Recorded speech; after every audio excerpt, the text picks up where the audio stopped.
When I say breakthrough, I mean where you started to see more traction come your way, if that makes any sense. The first time that happened was when I dropped a mixtape called Ancient Showers 2. Where it was like I replicated the Proud to Pay that Nipsey did.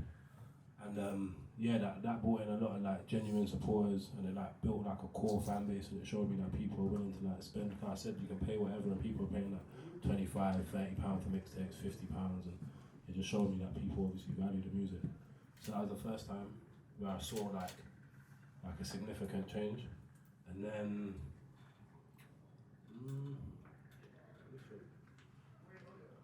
probably after I dropped Hardest Bars, that there was a bit of like spike there as well.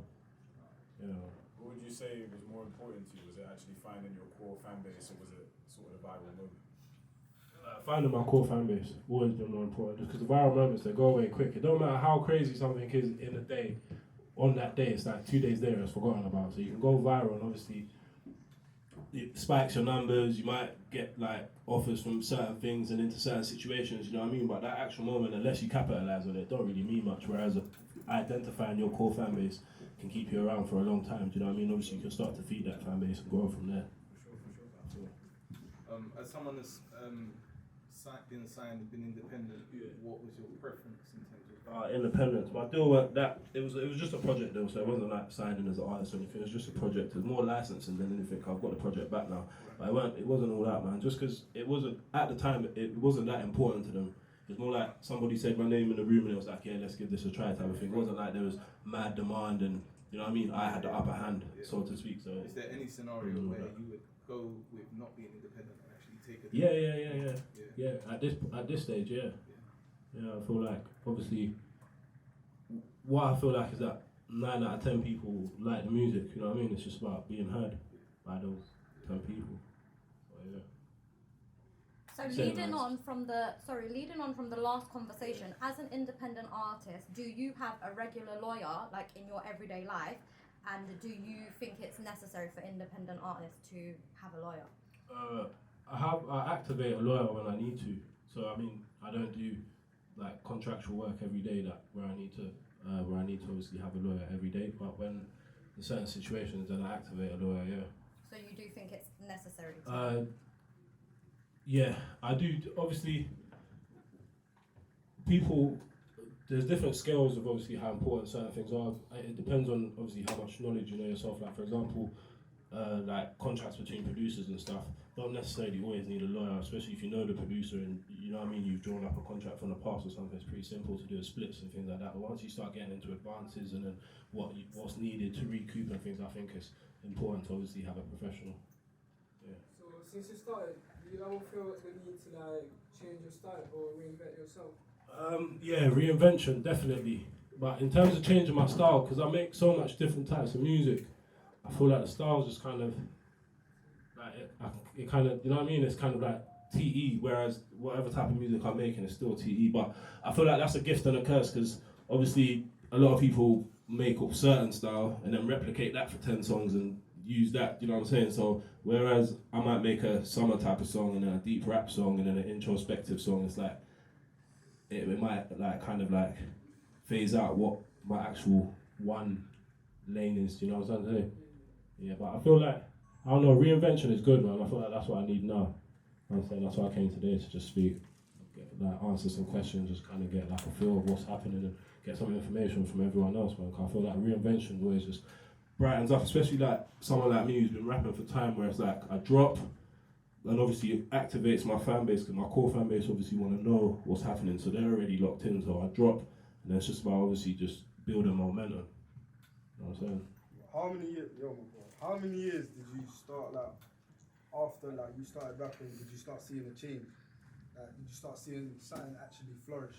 If that makes sense. How many years? Yeah, like how many projects after? Like when did it? Bro, we. How many years after? I've been rapping, bro. Bless you. Thank you. I don't even know how long I've been rapping for, bro, but I think there was like a period where everyone was like, it was like I'm trying to remember when. There was like a period where everyone was kind of coming up. Like, oh, everyone that's big now is like, you know what I mean? That period where I remember remixing songs and everyone was kind of like together, and then everything branched off. Type of everyone blew, this person went that way. But I feel like there was a time where, you know what I mean? Like GRM was just turning, like Grime Daily was just turning into GRM. Like Link Up TV was doing like street heats and what's the other freestyle thing? Rated freestyles.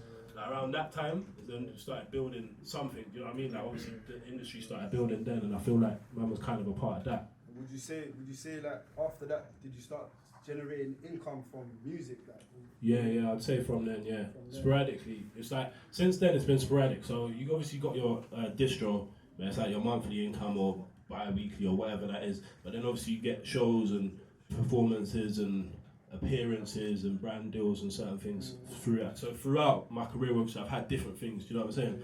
Like I remember I did that Bear USA campaign.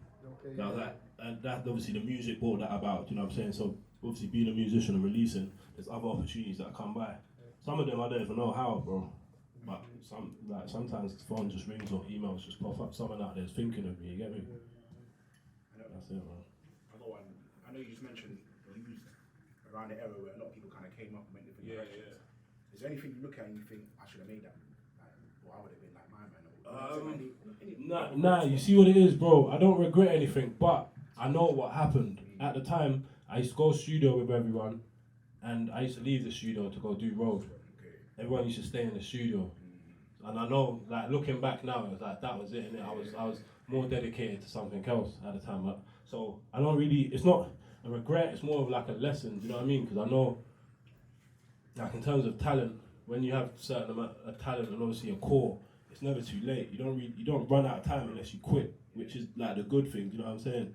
Like unless you actually hang your boots up, it's alright, you know what I'm saying? So yeah, I know what it is. It's just I used to leave the studio. I do think about that sometimes because you know what I mean. Like I used to go to the studio with certain people. Well, go on, make music, safe. I'm gone. 10 hours later, they're still there. When I'm doing that, I have nothing else going on for me to do those type of studio sessions. You know what I mean? So I have those periods in my life when I'm in the studio for 7 days straight, 10 days straight. But that should have been back then. You know what I mean? To capitalize off it a bit more. But yeah, no regrets though, bro. I've got one on the flip side of that. So thinking to your Hey, sorry, before you go on, do you not know who this is? Does anyone know who this guy is? This is one of the most talented guys ever, bro. I hope you don't know. Mad humble, real talk. This is mad talented guy, man, Jacob, man. I was just gonna ask on the flip side, thinking to your most successful release, what do you think was the biggest factor promotionally to that level of success? Thinking back to my biggest release. I'd say the simplicity. So my biggest release, I think, is Saucy. That song, Saucy, I'd say it's like it had the most things around it. Like I had merch for it, I had a dope video. It was like a simple song. It was catchy. The playlists were like playlisting it at the time, and there was support. You know what I mean? So I feel like that was my biggest release. And it was just the fact that it had everything around it, like I did t-shirts, and I was promoting it for ages, you know what I mean? And it wasn't even the greatest song, it was just the one that kind of caught the most traction, because I feel like it was just mad simplified. Like, it took you know what I mean? It took like 10-15 minutes to make, whereas songs that I'm pouring my heart into for 3 hours and stuff, it's like, alright, bro. Kind of elaborating off of that, how you saying you had merch around it, you had a music video around it, you had campaigns for it. What are some of the things that you do to kind of help yourself build traction? Like guys are like an independent artist, because obviously if you have a label, they'll run campaigns for you, they'll sort out your merch for you. But what are some of the things you prioritize being an independent? So when I'm doing a campaign, like actually like or releasing a tape, and I'm like, alright, cool, I want at least my whole fan base to see it and my supporters. Then it'll be like I'll focus on art. So I got one of my guys, Deary from Creative Nerds. He'll like will obviously brainstorm and do like art related stuff first. So it's like the tape cover will be good. Then there'll be like, if there's any featured artists on there, there'll be art for the featured artists on there. Then there'll be like different versions of the same art to just kind of like tell a story across the board. And then freestyles always works. I know a lot of artists do that, nothing special, but drop freestyles beforehand, trying to build some momentum, you know what I mean, when something's coming. You know what I mean, that's like pretty basic stuff. I feel like I focus on art a lot.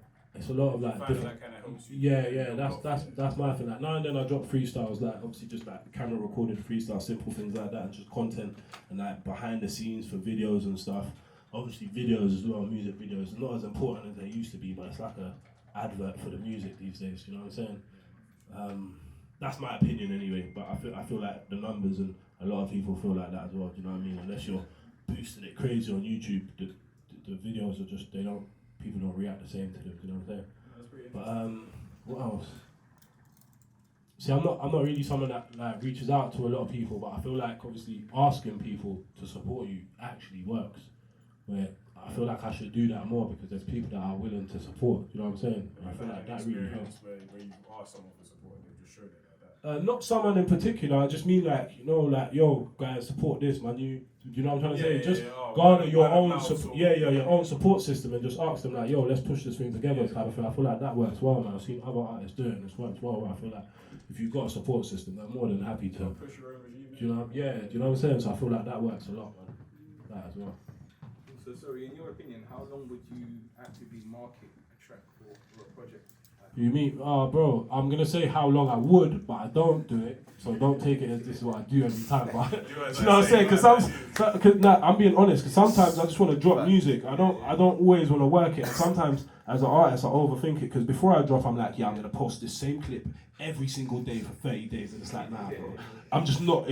I never do it. Do you know what I'm trying to say? Whereas you should, because although you feel like, oh, it's boring and you've seen it and blah blah blah, it's like they haven't seen it, and if they have seen it, it's like, so what? Like, if you support me, this is what I need to do. I need to promote myself. You know what I mean? I feel like I should do it more, but just speaking to artists and producers or whatever, man, just need to be like relentless with promotion, even if it's the same thing 3 hours apart. You know what I'm saying? I just need to be relentless with promotion and not overthink it and think, oh, this is stale content because I posted it however much time. It's like, people keep seeing it. The first time they see it, it's like, oh, whatever. Second time, it's whatever. Third time, it's, he's still going. And fourth time, it's like, oh, hold on, man, he's still going. Let me check this out quickly. And then they might like it. You know what I mean? That's usually how it goes. And I feel like for an independent artist, in my situation, that's how when it happens. Like once I reach that next stage, that's what it's going to be like. It's going to be after a flurry of releases, because it's not going to be like an overnight thing where it's like, oh look, I'm huge now. It's going to be, oh, he's done this and he kept doing this and then he did this and then, oh, sick. You know what I'm saying? So yeah, man, I feel like that's a relentless promo. Good. Any other questions? Did you wait to start doing shows when you blatantly saw that there was a fan base, or did you like start going to open nights and shit? Yeah, I did a lot of open mics. See, that's what I was talking about earlier. There was a time where there was an open mic every week. Do you remember like Dalston, those type of areas, birthdays, the Nest, Ace Hotel. There was just, everyone was just doing shows. It was at the time that like the industry was being built, so man was a part of it. I was at a lot of the shows, the open mics, Proud Camden type of shows. You know what I mean? Coco. I remember Coco was the biggest venue anyone could do, bruv. Like rappers, that was like the top venue, 1,100 people. Like noticeable growth in like from the shows alone. Or Yeah, from the shows, definitely from the shows. Because I've been on tour a couple times, so whenever I go back on tour, it's like I'll meet people at those shows that like, yo, come back and do your own. So I've been featured on other people's tours, but I've always, whenever I go back to some place that I've been before, there'll always be someone there that's like, yo, I saw you at this show, or do you know what I'm saying? So I know there's support in all these places. It's just for me to say, I'm coming myself and doing shows there. I feel like that's the next step. You know what I mean? We're good enough. Round of applause for TE, please. Respect the studio.